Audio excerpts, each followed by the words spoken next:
এই যে বেকারত্ব, এই যে জিনা, বেবিচার, মানুষ নষ্ট হয়ে যাচ্ছে, ধ্বংস হয়ে যাচ্ছে, এটা কি চোখের সামনে আরেক জাহান্নাম না? মানুষ তো জাহান্নামে যায় এই বাজে কাজ করলে। এই বাজে কাজ থেকে বাঁচানোর ফর্মুলা তাকে আখিরাতে দেওয়া দরকার না দুনিয়ায় দেওয়া দরকার? আপনার চোখের সামনেই তো জাহান্নাম চলছে। বলছিলাম কোরআন সুন্নাহর শিক্ষা এটা আজকে না থাকার ফলে কি হয়েছে? আমার দিকে তাকান আর জবাব দেন। আমাদের দেশে মসজিদে মাঝে মাঝে জুতা চুরি হয় কি হয় না? তাকে আমরা কি বলি? সহজ বাংলায় চোর বলি। Okay fine. ওই যে সচিবালয়ে বসে, ডিসি অফিসে বসে, আমার পকেটে আজকে কলম নাই, কলম দিয়ে এমনি তাকান, একটা খুঁচা মেরে 500-600 কোটি মেরে দেয়, তারে আপনারা বাংলা ভাষায় কি বলবেন? বলেন তো। মসজিদের জুতা চোরও চোর, ওইটাও চোর। দুই চোরের লেভেল কি সমান নাকি? জোরে বলেন। আমাদের সমাজ আর রাষ্ট্রের জন্য ক্ষতিকর কোনটা? জুতা চোর না ওই চোর? এই চোরকে বলেন, এই চোর দেখি তুই যে পড়ালেখা করে, এখানে তো পড়ালেখা না করে বসে নাই, দেখি তোর সার্টিফিকেট দে, তুই মাস্টার ডিগ্রি পর্যন্ত কোন কোন সাবজেক্ট পড়েছিস দে, দেখা। দেখবেন Bangla, English, math, physics, chemistry, biology, economics বা বিজনেস স্টাডিজের সাবজেক্টগুলো সব পড়েছে। এই আল্লাহর বান্দা ট্রান্সক্রিপ্টে কোরআনও দেখবেন না, হাদিসও দেখবেন না, ইসলামিক স্টাডিজ যে সাবজেক্টগুলো আছে দেখবেন না। কি বোঝাতে চাচ্ছি? তার মানে বোঝা গেল কোরআন, হাদিস এবং দ্বীনি শিক্ষা বাদ দিয়ে যে শিক্ষা ব্যবস্থা থাকে, এটা মানুষকে শিক্ষিত বানালেও বেশিরভাগ ক্ষেত্রে এটা তাকে শিক্ষিত চোর, শিক্ষিত ডাকাত, শিক্ষিত সন্ত্রাস বানায়। আমার সাথে একমত না দিব? এই চুরি করে কেন? আপনারা আবার বুকে হাত দিয়ে সত্য কথা বলেন তো, আমাদের দেশে এই রকমের চোর বাটপার কম না বেশি? জোরে বলেন, কম না বেশি? এই চোর বাটপারে আসে না। এই ছেলে বলেগুলো বেকার কেন? তাদের কাজের ব্যবস্থা হলো না কেন? কেন তারা এখনো বেকারত্বে ভুগছে? কেন 25-26 বছর হয়েছে বিয়ে শাদী করতে পারে না? টাকা নাই, পয়সা নাই। এই বেকারত্ব সমস্যা কেন আছে? আমি আগেই বলেছি, বেকার যত বেশি থাকবে সমাজে, অপরাধও তত বেশি বাড়বে। ইসলাম এমন একটি জীবন ব্যবস্থা, আল্লাহ এমন একটি কিতাব আমাদেরকে দিয়েছেন, এই কিতাবের ভেতরে আল্লাহ তাআলা মানুষের অর্থনৈতিক মুক্তির ফর্মুলা দিয়েছেন। সুবহানাল্লাহ পড়বেন না? যাতে করে সমাজে অপরাধ বন্ধ হয়। এই যে যুবক তরুণ যারা আছেন তাদের জন্য কাজের ব্যবস্থা হয়। আল্লাহ কি সুন্দর ফর্মুলা কোরআনে দিয়েছেন। আচ্ছা বলেন তো, এই যে তরুণ যুবকরা এখানে আছেন, তাদের কাজের ব্যবস্থা করে দেওয়া সমাজ বা রাষ্ট্রের কি দায়িত্ব না? জোরে বলতে হবে, দায়িত্ব না? আমরা কি এটা করতে পেরেছি? আপনি জাপান, চীনের দিকে তাকিয়ে দেখেন, তাদের জনসংখ্যা আমাদের থেকে অনেক বেশি, আয়তনের তুলনায় তাদের জনসংখ্যা অনেক বেশি, কিন্তু তারা জনসম্পদ, তারা তাদের মানুষদেরকে, জনগণকে, জনসম্পদকে মানব সম্পদে রূপান্তর করতে পেরেছে। কর্মমুখী শিক্ষা, এবং প্রত্যেকেই যেন বেকারত্ব থেকে বের হয়ে মর্যাদাজনক কাজের মাধ্যমে তাদের জীবনকে সচ্ছল স্বনির্ভর করতে পারে, সেই ব্যবস্থা তারা সেখানে করেছে। আমরা করতে পারিনি, এজন্য আমাদের যুবকরা আজকে বেকার। কিন্তু আল্লাহর কোরআনে এমন ফর্মুলা আছে, এটা আপনারা মানলে আপনারা সবাই স্বনির্ভর সচ্ছল হয়ে যাবেন। কোরআনে যে এই ফর্মুলা আছে, আপনাদের বিশ্বাস হয়? ইসলাম এমন কোন সমাজ চায় না যেখানে এই ধুপোইল এলাকার কিছু মানুষ 3 বেলা খাবার খাবে আর কিছু মানুষ না খেয়ে থাকবে। লালপুরের কিছু মানুষের বাড়ি থাকবে, কিছু মানুষ রাস্তায় ঘুমাবে। ইসলাম এমন বেইনসাফি আর বৈষম্যের সমাজ চায় না, বরং ইসলাম চায় এমন একটা সমাজ সবার পেটের ভেতরে খাবার থাকবে, সবার থাকার জায়গা থাকবে, মৌলিক চাহিদা যেন পূরণ হয়, এমন ইনসাফের, সাম্যের এবং সচ্ছলতার সমৃদ্ধির সমাজ ব্যবস্থা ইসলাম কায়েম করতে চায়। এই সমাজ ব্যবস্থা এটা প্রতিষ্ঠা করার জন্য আগে সমাজ থেকে দারিদ্রতা, বেকারত্ব এবং অর্থনৈতিক দৈন্যদশা দূর করতে হবে। এজন্য দারিদ্রতা, বেকারত্ব, অর্থনৈতিক দৈন্যদশা দূর করার জন্য আমার রব এই কোরআনের ভেতরে যাকাতের মতো চমৎকার ফর্মুলা দিয়েছেন। কিন্তু দুঃখের কথা হলো আমাদের দেশের বেশিরভাগ মানুষ এই যাকাতের ফর্মুলা বা কনসেপ্টের কিছুই বুঝে না। দেখা যায় তারা যাকাতের নামে কেউ শাড়ি লুঙ্গি বিতরণ করে, গরিবের সাথে তামাশা করে, কেউ বা আবার 200, 400, 500, 1000 টাকা দিয়ে গরিবের সাথে তামাশা করে। যাকাতের নামে যারা শাড়ি লুঙ্গি বিতরণ করে, যাকাতের নামে যারা গরিবদেরকে 200, 400, 500, 1000 টাকা দেয়, এদের যাকাতই আদায় হয় না। কারণ যাকাত কেন ফরজ করা হয়েছে এটা আগে বোঝা দরকার। যাকাতের বিধান এই কারণে দেওয়া হয়েছে যাতে আপনি যাকাত যাকে দিবেন, যেই ব্যক্তিকে দিবেন, সে যেন আগামীতে আর যাকাত খাওয়ার উপযুক্ত না থাকে। যাকে আপনি দিবেন সে যেন পরের বছর সচ্ছল হয়, স্বনির্ভর হয়ে যায়। কিন্তু আপনি কি তামাশা শুরু করেছেন? এক ব্যক্তিকে আজকে 10 বছর ধরে যাকাত দেন, সে যাকাতের লাইনেই আছে, এখনো বের হতে পারে না। এটা কেমন যাকাত দিলেন? এরকম করে যাকাত হয় না। এই জন্য সমাজ, সভ্যতা বা রাষ্ট্রের সব মানুষ যেন অর্থনৈতিকভাবে সচ্ছল হয়, দারিদ্রতার যেন কবর হয়, বেকারত্ব যেন দূরীভূত হয়, কর্মসংস্থান যেন সৃষ্টি হয়। مكناهم في الأرض أقاموا الصلاة وآتوا الزكاة وأمروا بالمعروف ونهوا عن المنكر ولله عاقبة الأمور। আল্লাহ তাআলা বলছেন, আজ যদি আমি মোমেনদেরকে জনপদ বা রাষ্ট্র পরিচালনার দায়িত্ব দিই, 1 নম্বরে তারা সালাত কায়েম করবে, 2 নম্বরে তারা যাকাত আদায় করবে। এখানে যাকাতটাকে সম্পর্কিত করা হলো রাষ্ট্রের সাথে। কেন? কারণ ব্যক্তি যখন যাকাত দেয় তখন এটার বেনিফিট মানুষ কম পায়, আর যখন রাষ্ট্র আদায় করে রাষ্ট্র দেয় তখন মানুষেরা বেশি সুবিধা পায়। একটু উদাহরণ দিয়ে বুঝায়। একবার আমার দিকে তাকান তো সবাই। এখানে আমরা কয়জন আছি? 3, 4, 5, 6, 7, 8। খেয়াল করেন, প্র্যাকটিক্যালি বুঝাই। এই 8 জন ব্যক্তি আমরা এখানে সামনের সারিতে বসা। যাকাত কি সবার উপরে ফরজ হয়? না।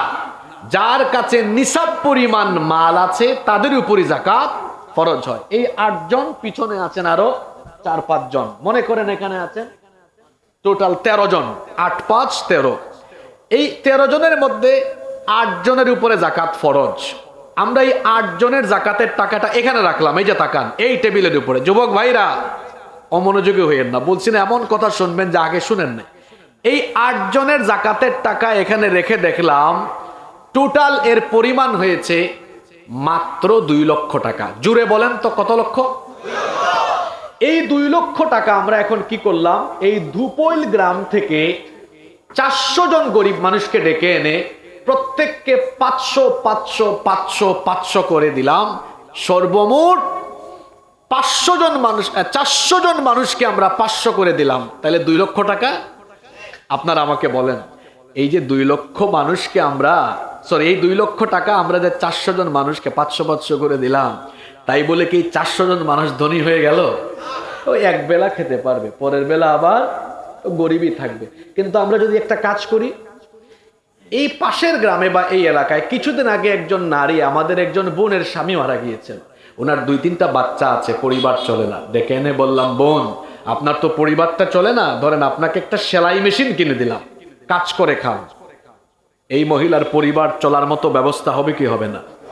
আপনাদের এলাকায় কি ভ্যান চলে? ভ্যান ওই যে আপনাদের এলাকায় উত্তরপাড়ার এক ভাই, এরা খুব দরিদ্র মানুষ, চলতে পারে না। আব্দুল করিম ভাই এদিকে আসেন। আপনাকে একটা ভ্যান কিনে দিলাম, পরিবারটা তো চলে না, এই ভ্যানটা দিলাম আপনাকে কিনে, এই লোকটার পরিবার চলার মতো ব্যবস্থা হবে কি হবে না? ওই যে আব্দুস সাত্তার ভাই গরিব মানুষ, আমরা ওনাকে একটা হাঁসের খামার বা মুরগির খামার করে দিলাম। আর ওই যে আবুল কালাম ভাই আরেকটা সমস্যা, ওনারে আরেকটা কাজে লাগাই দিলাম। 2 লক্ষ টাকা এভাবে 3-4 জনকে কাজে লাগাই দিলে লাভ না 2 লক্ষ টাকা 400 জনকে 500-500 করে দিলে ভালো? জি, 3-4 জনকে যে দিলাম এরা আগামী বছর আর জাকাত খাওয়ার উপযুক্ত থাকবে? জোরে বলতে হবে, থাকবে। এই যে উদাহরণ দিয়েছি, এটা কি রাষ্ট্র দিয়ে দিয়েছি না আপনাদের গ্রাম দিয়ে? কথা বলে না। জি, গ্রাম দিয়ে। কিন্তু আল্লাহ বলছেন এটাকে রাষ্ট্রীয়ভাবে নাও। কিভাবে নাও? আচ্ছা, আল্লাহর ফর্মুলাটা আমরা মানি। এখানে আমরা বিএনপি, জামাত, চরমুনাই, জাতীয় পার্টি, বিভিন্ন দলের মানুষ আছে, কিন্তু ভাই বলেন তো আমাদের প্রথম পরিচয়টা কি? আমরা সবাই, এই তো বলেন, আমরা সবাই কি? এখন মুসলমান হিসাবে আমরা সবাই যদি আজকে বলি আমরা আল্লাহর বিধান এটা মেনে নেই, এখন আমরা কি করলাম? আমার দিকে তাকান, এটা একটা উদাহরণ, তো আপনারা কিছু মনে করেন। মনে করেন উনি হচ্ছেন জাকাত মন্ত্রী, আমার ভাই হচ্ছেন শ্রম মন্ত্রী, আমি হইলাম প্রধানমন্ত্রী। যেহেতু আমি বক্তব্য দিচ্ছি, বুঝাচ্ছি আপনাদেরকে, শোনেন। আমি বললাম, মাননীয় জাকাত মন্ত্রী, সারা দেশের মুসলমানদের সম্পদের হিসাব আপনার মন্ত্রণালয়ের আওতাভুক্ত করেন, কারণ জাকাত তো অমুসলিমের উপরে ফরজ না, তাই না? তো উনি কি করলেন? সারা দেশের মুসলমানদের সম্পদের তালিকা মন্ত্রণালয়ের অধীন করলেন। সবার উপর তো জাকাত আসবেও না, যার কাছে নিসাব পরিমাণ মাল আছে। এখন যার কাছে নিসাব পরিমাণ মাল আছে তার বাড়িতে চিঠি বা মোবাইলে মেসেজ যাবে, এই যে জনাব অমুক সাহেব, আপনার এই বছর 12,600 টাকা আসছে, এটা লালপুরের ওই অফিসে বা অমুক ব্যাংকে জমা দেন। এখন সারা দেশের জাকাত দাতাদের টাকা গিয়ে জমা হচ্ছে কয় জায়গায়? কথা বলছেন না আপনারা? এই ছেলেরা বাদাম খাচ্ছ, খাও, এদিকে তাকাও, কয় জায়গায় জমা হচ্ছে? আচ্ছা, রাষ্ট্র যখন সারা দেশের মুসলমান জাকাত দাতাদের থেকে টাকাটা নিচ্ছে, তখন কি 2 লাখ হবে? কি মনে হয় এটা কত হইতে পারে? হ্যাঁ, কয়েক শত হাজার। এখন দেখা গেল সারা দেশ থেকে মনে করেন এই বছর উঠছে 140,000 কোটি। এটা উঠা সম্ভব না অসম্ভব? কি আর 140,000 কোটি, আরো বেশি উঠবে, আরো বেশি উঠতে পারে। আচ্ছা, ধরলাম 140,000 কোটি টাকা। ওই যে আমার ভাই, এবার তাকে বললাম, মাননীয় শ্রম কর্মসংস্থান মন্ত্রী, আপনি এই দেশের সব বেকারদের একটা তালিকা করেন। এখন উনি একটা চিরনীয় অভিযান চালাইছেন, আসছে এই দুপুল গ্রামেও এসে এই যে বেকার কিছু ছেলে পেলে আছে না, এদের তালিকা তৈরি করছে। এখন সারা দেশ থেকে মোট 70 লক্ষ যুবকের একটা তালিকা করা হলো। আচ্ছা বলেন তো, আমাদের দেশে কি এই পরিমাণ বেকার হবে না আরো বেশি? আচ্ছা, তবে আমরা প্রাথমিকভাবে একটা তালিকা করলাম 70 লক্ষ। জোরে বলেন, কত লক্ষ? 70 লক্ষকে একসাথে ঢাকায় নেওয়া যাবে না, ঢাকা অচল হবে। এজন্য ধাপে ধাপে আনা হলো, এনে বলা হলো, এই ছেলে বাদাম খাচ্ছ, এদিকে আসো, আসো, ধরো 2 লাখ টাকার চেক নাও। এই 2 লাখ টাকা নিয়ে লালপুরে কি ডিসকভার মোটরসাইকেল কিনে পাকপাকুম করে চালাও, না হাঁসের খামার করো, মুরগির খামার করো, কুটির শিল্প করো, একটা দোকান দাও, টঙের দোকান দাও, ভ্যান কিনো, সিএনজি কিনো, কি করো কি করো না, এই লালপুরে আমাদের অডিট অফিসার আছে, এটা মনিটরিং করবে। এইভাবে 70 লক্ষ বেকার ছেলেদের হাতে, প্রত্যেকের হাতে দেওয়া হলো কয় লাখ টাকার চেক? তাহলে 70 লক্ষ গুণ 2 লক্ষ সমান কত? 140,000 কোটি টাকা। বিশ্বাস করেন, এই বুদ্ধি ফর্মুলা কোনোটাই আমার না, এটা কার? জোরে বলেন, কার? তাহলে আল্লাহর দেওয়া এই ফর্মুলা নিলে দেখা যাচ্ছে 1 বছরে রাষ্ট্রীয়ভাবে কত লক্ষ যুবকের কর্মসংস্থান বা কাজের ব্যবস্থা করা যাচ্ছে। যারা শুনলো না কথাগুলো, তারা সোনার খনির মতো কথাবার্তাগুলো মিস করেছে। কত লক্ষ? 70 লক্ষ কাজে লাগিয়ে দিলাম। ফর্মুলাটা কার? আপনারা এবার বুঝে শুনে বলেন, এই ফর্মুলাটা যদি 5 বছর, 7 বছর, 10 বা 15 বছর চলমান থাকে, অন্তত 10-15 বছর পরে আর কি কোনো বেকার দরিদ্র, অসহায়, গরিব কোথাও খুঁজে পাওয়া যাবে? জোরে বলতে হবে, যাবে? একমত? একমত? একমত? আমি আজকে ফজরের নামাজের পরে বাসা থেকে বের হয়েছি, চট্টগ্রাম থেকে লম্বা সফর করেছি, গাড়ি দিয়ে এসেছি টোটালটা। কত জায়গায় আমি কত রকম কথা শুনেছি। কি শুনছি? আমরা সুযোগ পেলে ক্ষুধা মুক্ত, দারিদ্রতা মুক্ত দেশ বানিয়ে দিব। ওগো আমরা দেখেছি গো, 5 বছর আপনি কি করেন দেখে ফেলেছি আমরা। সুযোগ পাইলে আপনি নিজের ক্ষুধা মিটাতে পারেন না, আমাদের ক্ষুধা কখন মিটাবে? আসেন আমরা যারা বিএনপি, জামাত, চরমোনাই, হেফাজত, জাতীয় পার্টি, যে যে দল করি, এটা আমাদের পরিচয়। আমাদের প্রথম পরিচয় আমরা মুসলমান। আসেন মুসলমান হিসাবে আল্লাহর দেওয়া এই যাকাতের ফর্মুলা, কুরআনিক ফর্মুলা যদি গ্রহণ করি, এই সমস্যার সমাধান হবে। আমি আল্লাহর কালাম হাতে নিয়ে বললাম, চ্যালেঞ্জ করছি, যদি আপনারা সারা দেশের মুসলমানরা, সারা দেশের মানুষ এই ফর্মুলা মেনে নেন, দেশ স্বাধীন হয়েছে 56 বছর, গরিব থেকে গেছে, এখনো দারিদ্রতা থেকে গিয়েছে, বেকারত্ব রয়ে গিয়েছে। একবার শুধু এই ফর্মুলা মেনে নেন, 10 বছরে বাংলাদেশ বদলে যাবে, বেকারত্বের কবর হয়ে যাবে, দারিদ্রতা থাকবে না। দল মত বাদ দিয়ে এবার একটু নিরপেক্ষ মগজ নিয়ে বলেন তো, আমার সাথে একমত না দ্বিমত আপনারা? আমি আগেই বলেছি, কোরআনের মাহফিলগুলোকে মাহফিলের মতো রাখা উচিত। এখানে দলীয় দৃষ্টিভঙ্গি নিয়ে কথা বলাও উচিত নয়, দলীয় দৃষ্টিভঙ্গি নিয়ে কথা শোনাও উচিত নয়। এখানে আপনি কথা শুনবেন, বলবেন হেদায়েতের নিয়তে, শুনবেনও হেদায়েতের। এখন আপনারা আমাকে বলেন, আমি যে প্রথম সমস্যার কথা বললাম, দারিদ্রতা, বেকারত্ব, যুবক ভাইরা বলেন, এই দারিদ্রতা বেকারত্ব নিরসনের জন্য, কর্মসংস্থানের জন্য, এই যে এত শত শত বছর ধরে মানুষ বিভিন্ন ফর্মুলা দেয়, সুদ ভিত্তিক অর্থনৈতিক ফর্মুলা, এটা ভালো না আল্লাহর দেওয়া ফর্মুলা ভালো? জোরে বলতে হবে, কার দেওয়া ফর্মুলা ভালো? আরো জোরে কার? তাহলে পৃথিবীর সুদ ভিত্তিক অর্থ ব্যবস্থার প্রবর্তকদের তৈরি সেই অর্থ ব্যবস্থা কিংবা সেই কানুনকে লাথি দিয়ে ডাস্টবিনে ফেলে দেন, আল্লাহর দেওয়া তরিকাকে গ্রহণ করে নেন, মুক্তি পাবেন। নইলে গরিবের জাত গরিবই থাকবে।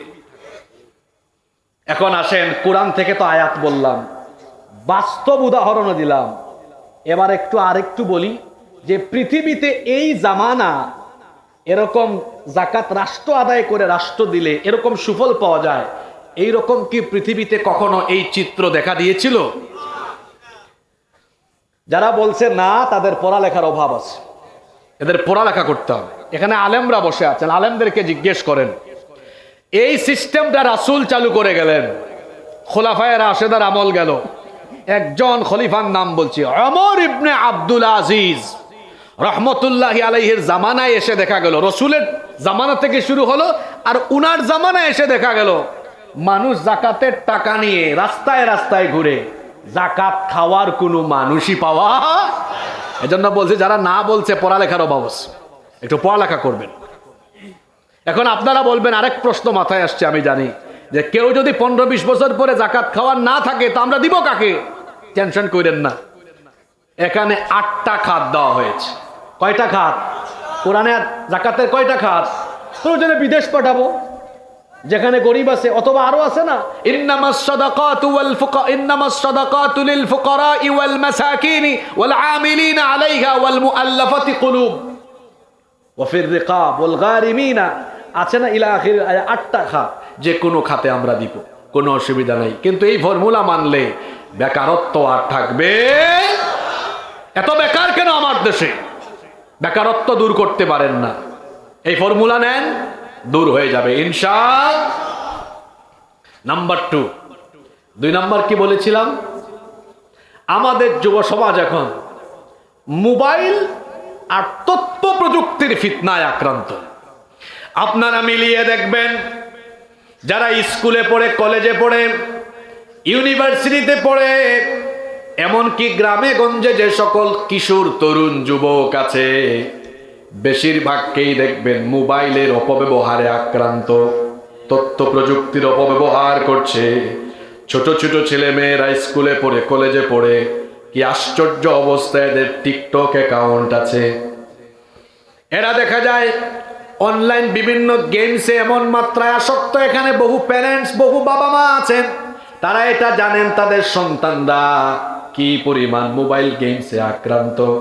আগে তো মানুষ গ্রামে গঞ্জে বাঁশ জারের চিপায় চাপায় জুয়া খেলতো, এখন অনলাইনে কিশোর তরুণ যুবকেরা জুয়া খেলে, ঠিক না বেঠি? অনেক অনলাইন জুয়া এখন চালু হয়ে গিয়েছে, অনলাইনে জুয়া খেলছে। শুধু কি তাই? এখানে তো বিষয়টা শেষ নয়।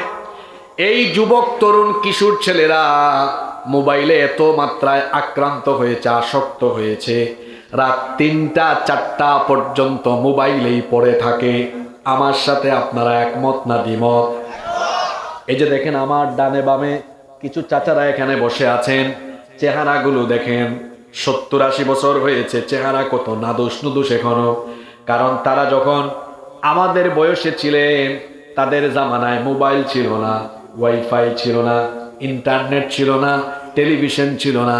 এই জন্য সন্ধ্যার পরে বড়জোর রাত ৮টা ৯টা এর বেশি জেগে থাকার মতো কোনো কাজ বা উপাদান তাদের হাতে ছিল। তাড়াতাড়ি ঘুমাতেন, সকালে আবার তাড়াতাড়ি উঠতেন, এজন্য শরীর স্বাস্থ্য ভালো, কারণ ঘুমের অভ্যাস, খাদ্যাভ্যাস ঠিক আছে। কিন্তু এখন আমাদের হাতে মোবাইল আছে, ওয়াইফাই আছে, ইন্টারনেট আছে, এজন্য রাত ৩টা ৪টা পর্যন্ত এত পরিমাণ আসক্ত থাকে। বেশিরভাগ যুবক আর তরুণ রাত ৩টা ৪টা পর্যন্ত মোবাইলে এখন তাহাজ্জুদ পড়ে, মোবাইলে তাহাজ্জুদ পড়ে। এক একটা চেহারা দেখছেন, গাল ভেঙে, এই যে গালের দুই পাশে মাংস আছে, এটা একেবারে হাড্ডির চিপার ভিতরে ঢুকে গেছে এমনে। এই তোমার এই অবস্থা হয়েছে কেন? তুমি যুবক মানুষ, এই অবস্থা হয়েছে কেন? কারণ তুমি রাত ৩টা ৪টা পর্যন্ত মোবাইল, ইন্টারনেট, অনলাইন জুয়া, অনলাইন গেমস আর গুগলে গিয়ে আজে বাজে সাইডে পড়ে থেকে জেনা বেবিচারের সাগরে ডুব দিয়ে তুমি তোমার জীবনের শ্রেষ্ঠ সম্পদ তারুণ্য আর যৌবনকে বেবিচারের সাগরে ডুব দিয়ে নষ্ট করে ফেলেছো। আপনারা একমত না দ্বিমত? সকালবেলা হাটে কেমনে দেখছেন? সকালে তো উঠতেও পারে না, ঘুম থেকে 11টায় উঠে হাটে, এমন ভাবে মনে হয় এখনই পড়ে যাবে। তুমি বিয়ের আগে তোমার ব্যাটারি ফিউজ হয়েছে কেন? তোমার বউও তো টিকবে না। এখানে যত কিশোর তরুণ যুবক ভাইয়েরা আছেন, আমি আমার ভাইদেরকে আদর করে বুঝায় যাই, যদি এই মোবাইল আর ইন্টারনেট থেকে নিজেকে বাঁচিয়ে রাখতে পারে, ব্যবহার করতে নিষেধ করছি না, অপব্যবহার করতে নিষেধ করছি, যদি শুধু এটা থেকে নিজেকে সেভ করে ফেলতে পারেন, ক্যারিয়ার সুন্দর হয়ে যাবে, জীবনটা উন্নত হয়ে যাবে।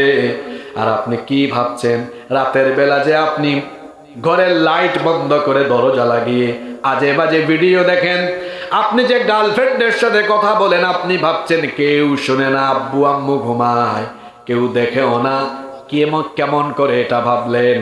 হয়তো বাবা মা কিংবা বাড়ির কেউ জানে না, কেউ দেখে না, কিন্তু একজন তো দেখছেন। জোরে বলেন তিনি কে? আমার রব কোরআনে বলছেন, ইন্নাল্লাহা লা ইয়াখফা আলাইহি শাইউন ফিল আরদি ওয়ালা ফিস সামা। নিশ্চয়ই আকাশ আর জমিনের কোনো কিছু আল্লাহর কাছে গোপন নাই।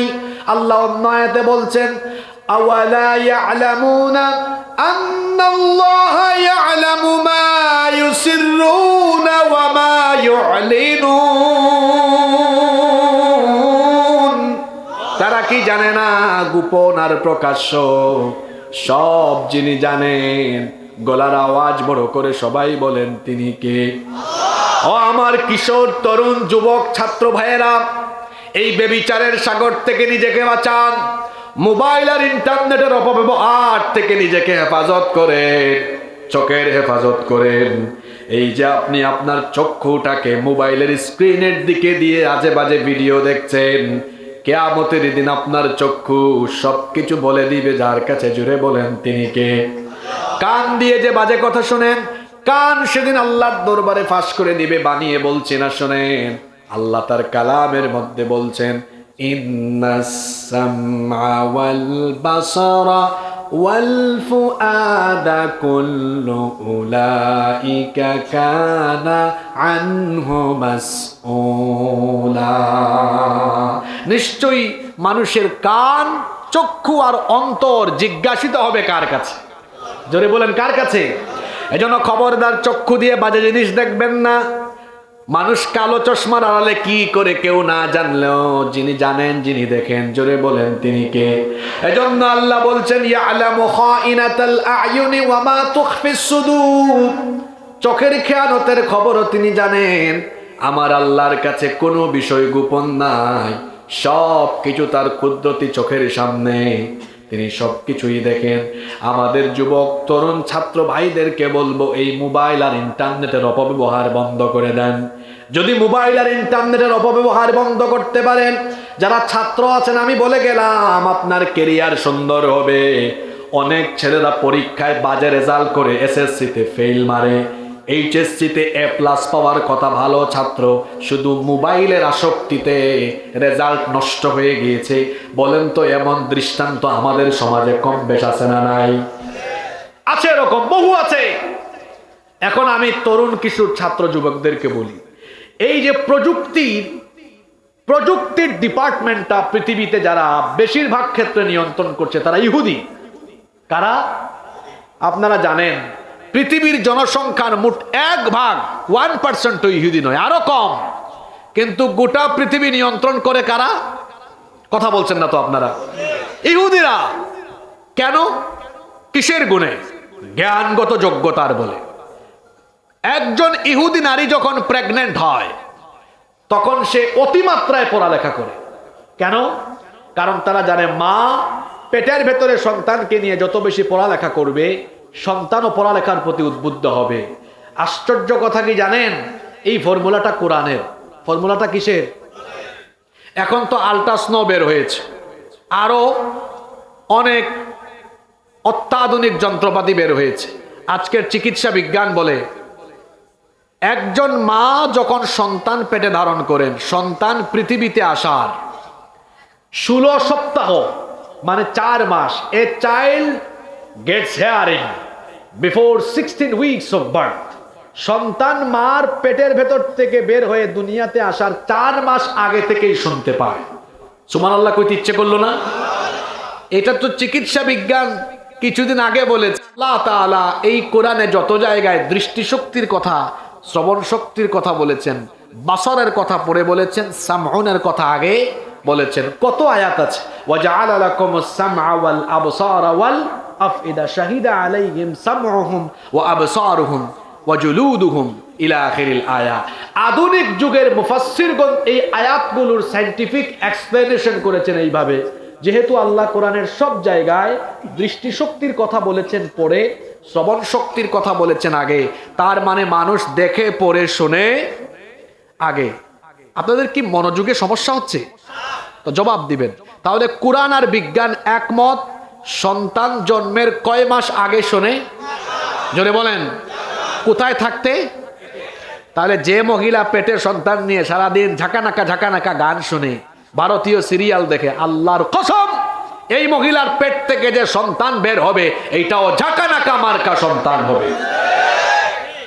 আর যে মহিলা পেটে সন্তান নিয়ে সারাদিন কুরআন তেলাওয়াত করে, জিকির আজকার করে, তাসবিহ তাহলিল করে, এই মহিলার পেটের ভেতর থেকে বের হয়ে আল্লাহর ওলি পয়দা হবে। তাহলে ইহুদি নারীরা যে পেটে সন্তান নিয়ে পড়ালেখা করে কেন করে বুঝছেন? শুধু তাই নয়, ইহুদিরা এত পরিমাণ, ইহুদির বাচ্চারা সন্তানরা পড়ালেখা করে 13, 14 বছর, 15 বছর বয়সে এত পরিমাণ পড়ালেখা করে, গবেষণা করে, আপনি অবাক হয়ে যাবেন। এজন্য তো তারা প্রযুক্তি খাতকে গোটাটা নিয়ন্ত্রণে নিয়ে ফেলেছে। তারা বানায়, আপনার হাতে দেয়, আর আপনি কি করেন? অপব্যবহার করেন, মজা নেন। ও আমার কিশোর তরুণ কলেজ স্কুলের ছাত্র যারা এখানে বসে আছো, তোমরাও তো চাইলে পড়ালেখায় মনোযোগী হয়ে, গবেষণায় মনোযোগী হয়ে এই যোগ্যতায় তোমরাও যেতে পারবে, যদি তোমরা মোবাইল আর তথ্য প্রযুক্তির অপব্যবহার কমিয়ে এই বয়সটাকে পড়ালেখা গবেষণায় কাজে লাগাও। আগামীতে বাংলাদেশে ঘরে ঘরে বিজ্ঞানী পয়দা হবে। তোমরা করেছোটা কি? আশ্চর্য কথা, ক্লাস 7-এর ছাত্র ওই দিন আমাকে মাহফিলে বলে, হুজুর আপনি আমাকে আপনার ফ্রেন্ড লিস্টে অ্যাড করেন, আমি রিকোয়েস্ট পাঠিয়েছি, এখনো অ্যাকসেপ্ট করলেন না। আশ্চর্য, তুমি কোন ক্লাসে পড়ো? কয় 7-এ। তোমার আইডিয়া আছে? কয় আছে, একটা না দুইটা। বললাম দুইটা কেন? কয় একটাতে 5000 ফিল আপ হয়েছে, আরেকটা করছে।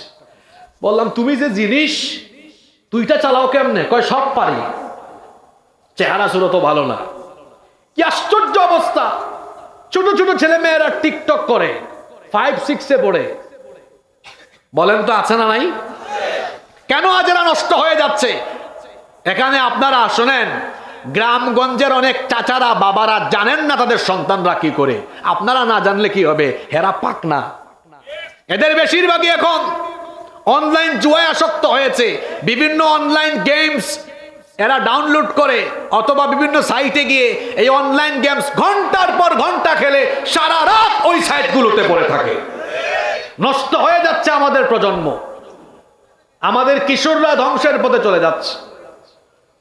এখান থেকে ফিরে আসার কোরআনিক ওষুধ হলো, এখান থেকে ফিরে আসার কোরআনিক ফর্মুলা হলো আমল বাড়াতে হবে, এর পাশাপাশি আমার আল্লাহকে ভয় করতে হবে। কারণ হলো আমি আপনি যাই করি না কেন সবকিছু দেখছেন কে? আল্লাহর ভয়টা কেমন করে থাকবে? আল্লাহর ভয়টা তখনই থাকবে যে আমি যা করছি সব আল্লাহর চোখের সামনে, তিনি সবই দেখেন। অন্তরে যখন এই ভয়টা আসবে তখন আল্লাহর ভয়ে জীবনটা এমন হবে, ওই যে আমি বলি জীবনটা হবে বাইম মাছের মতো। আপনাদের এলাকায় আপনারা এই মাছটাকে কি বলেন? বাইম মাছ চিনেন তো?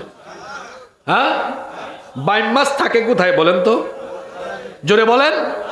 এটাকে টেনে বের করে যখন পাতিলে বা পাত্রে রাখেন তখন কি তার গায়ে কোনো কাদা দেখা যায়? অথচ ছিল কোথায়? আপনাদেরকে কি বললাম? যুবকদেরকে, এই যে যুবক তরুণ ছাত্র ভাইরা, বলছি কি জীবনটা হবে কেমন?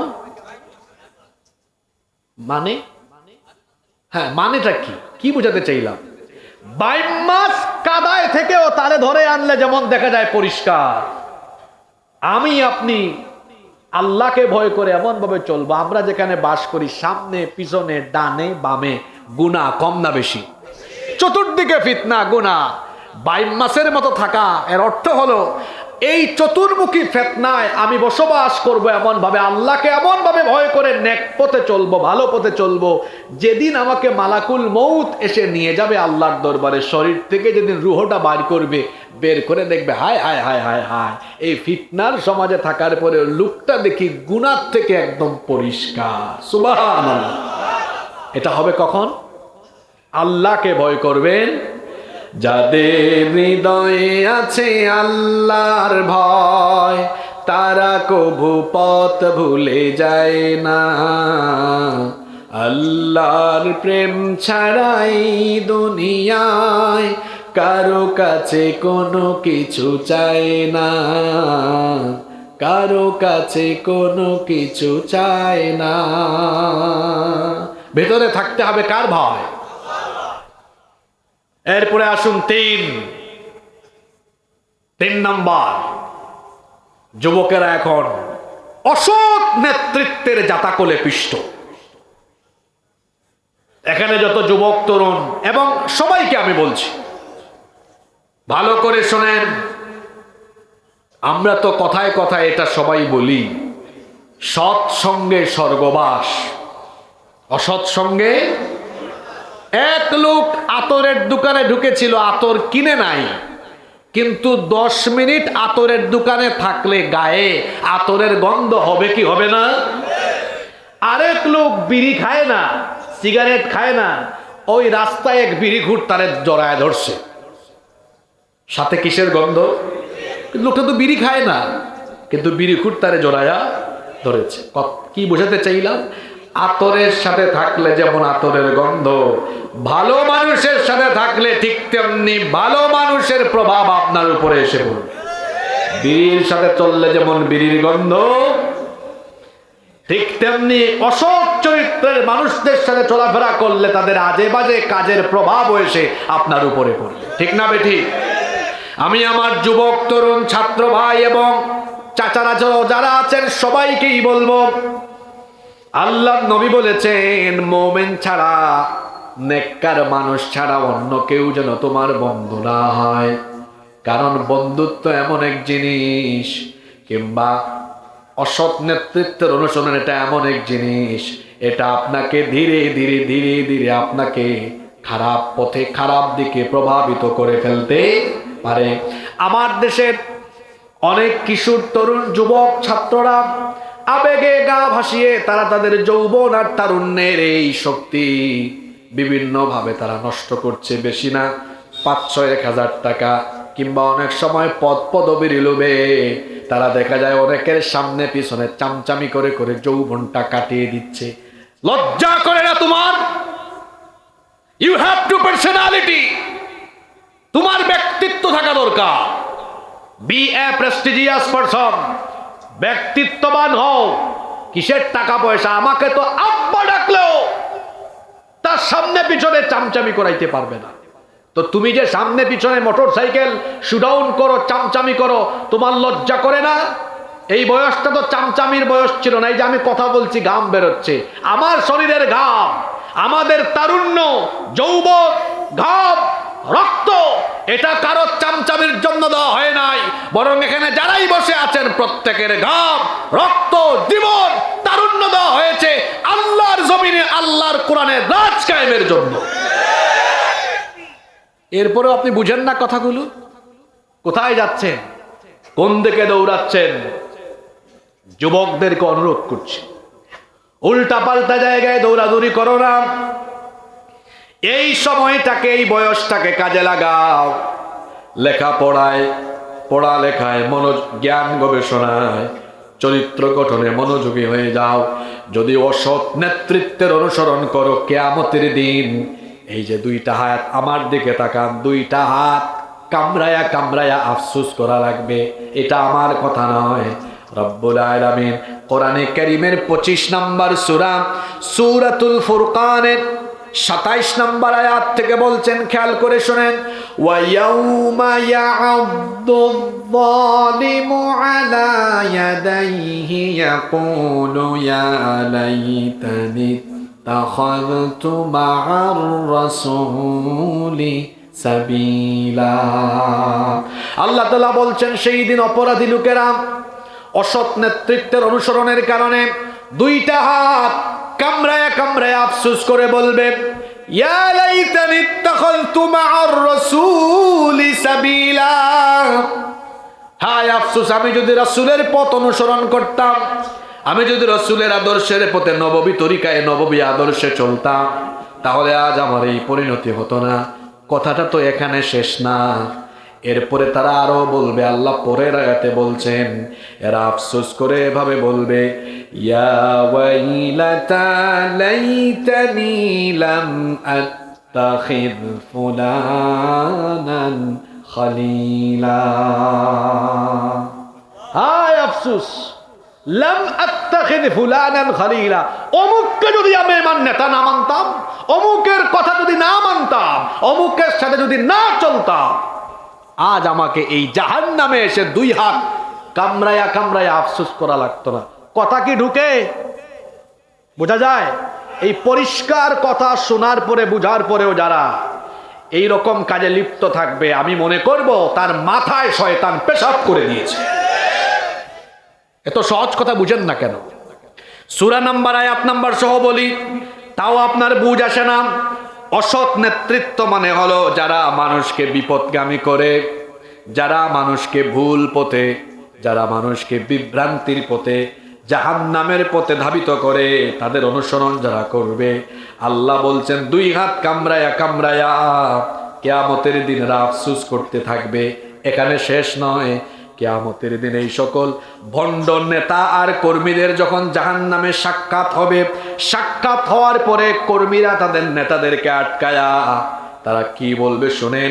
এই যে আমি আয়াতটা একেবারে বেরো করে ফেলেছি, কোরআনে কারীমের 14 নম্বর সূরা, সূরা ইব্রাহিমের 21 নম্বর আয়াত। এটা আল্লাহ বলছেন, ফাকালা الضعفاء للذين استكبروا إنا كنا لكم تبعا فهل أنتم مغنون عنا من عذاب الله من شيء। আমি একেবারে শব্দে শব্দে অনুবাদ করি। ভণ্ড গুমরা পথভ্রষ্ট জাহান্নামী কর্মীরা জাহান্নামী নেতাদেরকে আটকায় বলবে, শুনেন, ইন্না কুন্না, নিশ্চয়ই আমরা ছিলাম, লাকুম তাবান, আপনাদের অনুসারী, ফাহাল আনতুম মুগনুনা আন্না মিন আযাবিল্লাহি মিন শাই, আজকে আল্লাহর আযাব থেকে আমাদেরকে বাঁচানোর জন্য আপনারা কি কিছু করতে পারবেন? দুনিয়ায় তো বহুত কিছু করেছেন, আমরা আটকালে বলেছেন এটা আমার, কিছু বলি আর না, ছাড়েন ছাড়েন, হেল্প পাইছি আপনাদের, আজকে কিছু করেন। ফাহাল আনতুম মুগনুনা আন্না মিন আযাবিল্লাহি মিন শাই, তখন তারা বলবে, হ্যাঁ বেটা তো লাফালাফি করো না। নেতারা তখন তাদের কর্মীদেরকে বলবে, ক্বালু লাউ হাদানাল্লাহু লাহাদাইনাকুম, লাউ হাদানাল্লাহ, যদি আল্লাহ আমাদেরকে হেদায়েত দিতেন, লাহাদাইনাকুম, আমরা তোমাদেরকে হেদায়েত দিতাম। কাম সারছে, কথাটা লালপুরে বললে ভালো হইতো, বলছে কোথায় গিয়া? শুনতেছেন আপনারা? বলছে কোথায়? যদি এখানেও বলতো পৃথিবীতে থাকা অবস্থায়, তো কাম সারছিল, বেঁচে গেতাম। বলছে কে কোথায়? বলছে আমাদের কপালে হেদায়েত ছিল না, লাউ হাদানাল্লাহ, আল্লাহ যদি আমাদের হেদায়েত দিতেন, লাহাদাইনাকুম, আমরা তোমাদেরকে হেদায়েত দিতাম। তখন তারা আরো বলবে, শোনো, লাফালাফি করো না, সাওয়াউন আলাইনা আজাজি'না আম সাবারনা মালানা মিম মাহিস, আজকে ধৈর্য ধরো, সবর করো আর না করো, আজকে তোমাদের অবস্থা আর আমাদের অবস্থা জাহান্নামে সমান সমান। উলামা মাশেখ যারা আছেন, অনুবাদে কি কোনো ভুল হয়েছে নাকি? সাওয়া, আজকে তোমাদের আর আমাদের অবস্থা কি? সমান সমান। কিন্তু কর্মীরা এটা মানবে না। শুনতেছেন আপনারা? মানবে না। তারা বলবে আমরা এটা মানি না। এরা তখন আল্লাহর দরবারে তাদের ভণ্ড পথভ্রষ্ট নেতাদের বিরুদ্ধে আল্লাহর দরবারে আবেদন করবে দুইটা। জোরে বলেন কয়টা? প্রথম আবেদন করবে রাব্বুল আলামিন, এরা আমাদেরকে দুনিয়ায় ব্যবহার করেছে চামচার মতো, কিন্তু এদের কারণে আজকে জাহান্নামে আসলাম। মাবুদ গো, তোমার কাছে আমাদের ফরিয়াদ হলো, এদেরকে আমাদের সামনে এনে দাও। আল্লাহ বলবেন, সামনে ফেলে দিলে কি করবা? তখন তারা বলবে, নাজআলহুমা তাহতা আকদামিনা লিয়াকুনা মিনাল আসফালিন, আমাদের সামনে ফেলে দেন, দুই পা দিয়ে তার বুকের উপরে তাকে পদদলিত করে জাহান্নামে যাও। আল্লাহু আকবার। কোন কথা গোপন আছে কোরআনে? এটা কয় নাম্বার দাবি? কথা বলেন। এক। দুই নাম্বার দাবি হলো, তারা বলবে, ওগো আল্লাহ, আমাদের দুই নাম্বার দাবি হলো, তারা বলছে আজ জাহান্নামে কি আযাব নাকি সমান সমান হবে, কিন্তু এটা আমরা মানি না। আমাদের দাবি হলো, রব্বানা আতিহিম দি'ফাইনি মিনাল আযাবি ওয়ালআনহুম লা'নান কাবীরা। তারা বলবে, হে আমাদের রব, আজ আপনি জাহান্নামে আমাদেরকে যে আযাব দিবেন, আতিহিম দি'ফাইনি মিনাল আযাব, আমাদেরকে আপনি যে আযাব দিবেন, এদেরকে আমাদের আযাবের ডবল আযাব দিয়ে, আমাদেরকে যেটা দিবেন এদেরকে আমাদের থেকে কি দিবেন? ডবল দিবেন। কথাগুলো বানিয়ে বললাম না কোরআন থেকে বললাম? এত পরিষ্কার কথা না বুঝে দৌড়াদৌড়ি যদি করেন, ওই যে বললাম, তো শয়তান মনে হয় মগজে পেশাব করেছে। এই জন্যই সত্য সুন্দর সঠিক কথা আপনার বুঝে আসে না। অসৎ নেতৃত্বের অনুসরণ মানুষকে ধ্বংসের পথে ধাবিত করে, দুনিয়াতেও করে আখিরাতেও করে। এজন্য আমি বলেছি যুব সমাজের কথা, যুবক ভাইয়েরা চামচামিতে লিপ্ত হইয়েন না, ব্যক্তিত্ববোধ বাড়ান, আত্মসম্মান বাড়ান, পড়ালেখা জ্ঞান গবেষণায় অধ্যয়নে এগিয়ে যান, নিজেকে এমন যোগ্যতায় নিয়ে যান যাতে মানুষ আপনার পেছনে লাইন ধরে। নাম্বার 4, যুব সমাজ 4 নাম্বার আরেকটা যে সমস্যায় আজকে আক্রান্ত, সেটা হচ্ছে জিনা ব্যভিচার। এমন ভাবে বেড়ে গিয়েছে, জিনা ব্যভিচার মারাত্মক আকার ধারণ করেছে। অথচ আল্লাহ কোরআনে বলেছেন ওয়ালা তাকরাবুজ জিনা, জিনার নিকটবর্তীও হয় না। আজকে আমার যুবক তরুণ ভাইয়েরা স্কুলে কলেজে পড়ে বিবাহ বহির্ভূত হারাম রিলেশনে সম্পৃক্ত হয়ে পড়েছে। মনে রাখবেন, টাকা পয়সার ফিতনা আর নারীর ফিতনা, এই দুইটা ফিতনা মানুষের জীবনকে নষ্ট করে ফেলে। আর এই দুই জায়গায় যারা নিজেকে কন্ট্রোল করতে পারে, দুনিয়াতেও সম্মানিত হয়, আখিরাতেও নাজাত পেয়ে যায়। এই দুই জায়গায় লোভ সামলাতে পারা এটা চ্যালেঞ্জের ব্যাপার। টাকা অনেক সময় সামনে থাকলে মানুষ লোভ সামলাতে পারে না, সুন্দরী মেয়ে চোখের সামনে থাকলে লোভ সামলাতে পারে না। চরিত্র হলো মানুষের জীবনের সবচেয়ে বড় সম্পদ, এটা যদি নষ্ট হয়ে যায় তো সবকিছুই নষ্ট হয়ে যায়। আমি আমার যুবক তরুণ ছাত্র ভাইদেরকে বলবো, পড়াশোনাকালীন এই সময়ে কিংবা বিবাহের আগে বিবাহ বহির্ভূত কোনো হারাম রিলেশনে সম্পৃক্ত হয়ে নিজের জীবনের শ্রেষ্ঠ দৌলত যৌবনটাকে নষ্ট করে দিও না। চরিত্রটাকে গঠন করতে হবে সেইদিনা ইউসুফ আলাইহিস সালামের মতো। আপনার দিকে কয়টা মেয়ে তাকায় বলেন, কি আর চেহারা আপনার! কিন্তু ইউসুফ আলাইহিস সালাম এমন ছিলেন, আমার রব তাকে দুনিয়ার অর্ধেক সৌন্দর্যই দান করে দিয়েছিলেন। সুবহানাল্লাহ, দুনিয়ার অর্ধেক সৌন্দর্য আল্লাহ তাকে দান করে দিয়েছিলেন। এত সুন্দর সুপুরুষ তিনি ছিলেন, যাকে দেখে মিশরের সেই সময়ের সুন্দরী রূপসী নারীরা ফল কাটতে গিয়ে নিজেদের আঙ্গুল কেটে ফেলেছে, টেরও পায় নাই। এতটাই ফিলিংলেস, অনুভূতি শূন্য হয়ে গিয়েছিল, ফল কাটতে গিয়ে আঙ্গুল কেটেছে, টেরও পায় নাই। তিনি যে ঘরে লালিত পালিত হয়েছেন, সেই ঘরের দুষ্ট নারী জুলাইখা প্রত্যেক দিন তার চোখের সামনে ইউসুফ আলাইহিস সালামকে দেখতে দেখতে পাগল পাড়া হয়ে গেল। একদিন সে নির্জনে তার দাসীর মাধ্যমে সাইয়েদনা ইউসুফ আলাইহিস সালামকে তার খাস কামরায় ডেকে নিয়ে আসলো। 7টা দরজা ছিল, সবগুলো দরজায় তালা লাগিয়ে সবগুলো দরজা বন্ধ করে দিল। এরপরে ইউসুফ আলাইহিস সালামকে কুপ্রস্তাব পেশ করলো। সাইয়েদনা ইউসুফ আলাইহিস সালাম তখন আল্লাহ তাআলাকে ভয় করে এই মহিলার কুপ্রস্তাবকে রিজেক্ট করলেন, প্রত্যাখ্যান করে দিলেন।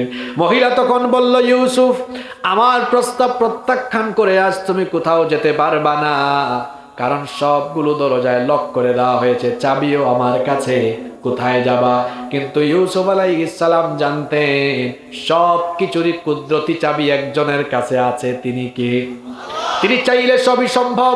এই জন্য আল্লাহকে ভয় করে, নিশ্চিত জানতেন এটা তালাবদ্ধ দরজা, কিন্তু আল্লাহকে ভয় করে, আল্লাহর উপর তাওয়াক্কুল করে এই মহিলার ফিতনা থেকে বাঁচার জন্য তিনি যখন তালাবদ্ধ দরজার দিকে দৌড় মারলেন, আল্লাহ তাআলা খুশি হয়ে গিয়ে সবগুলো দরজা তার কুদরতি চাবি দিয়ে ইউসুফ আলাইহিস সালামের জন্য খুলে দিলেন। শুধু সুবহানাল্লাহ পড়ে বাড়ি গেলে তো চলবে না, এখান থেকে শিক্ষা নিতে হবে। ইউসুফ আলাইহিস সালামকে যেভাবে মিশরের সুন্দরী সম্ভ্রান্ত নারী জুলাইখা কুপ্রস্তাব পেশ করেছেন, তারপরেও তিনি আল্লাহকে ভয় করেছেন।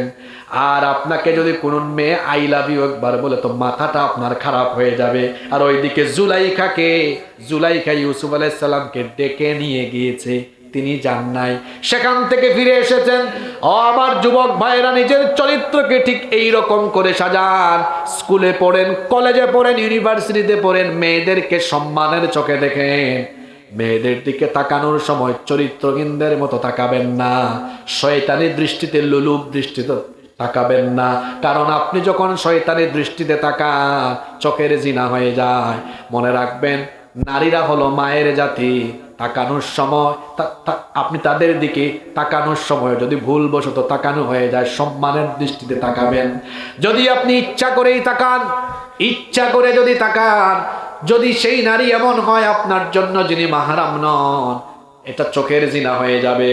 যদি ভুলবশত একবার দৃষ্টি চলেও যায়, পরের বার যেন এটা না যায়, কারণ পরের দৃষ্টিটা আপনার নয়, পরের দৃষ্টিটা শয়তানের, বলেছেন মুহাম্মদ, আমরা বলি সাল্লাল্লাহু আলাইহি ওয়াসাল্লাম। আমার যুবক ভাইয়েরা এমন ভাবেই নিজেকে সংবরণ করে চলাফেরা করবেন। সামনে দিয়ে একজন নারী হেঁটে যাবে, কিন্তু আমি আল্লাহকে ভয় করব, সেই নারীর সাথে আমি কখনো আজে বাজে আচরণ করব না, কোনো বাজে কথা বলবো না, লোলুপ দৃষ্টিতে তাকাবো না, চোখের জিনা করব না।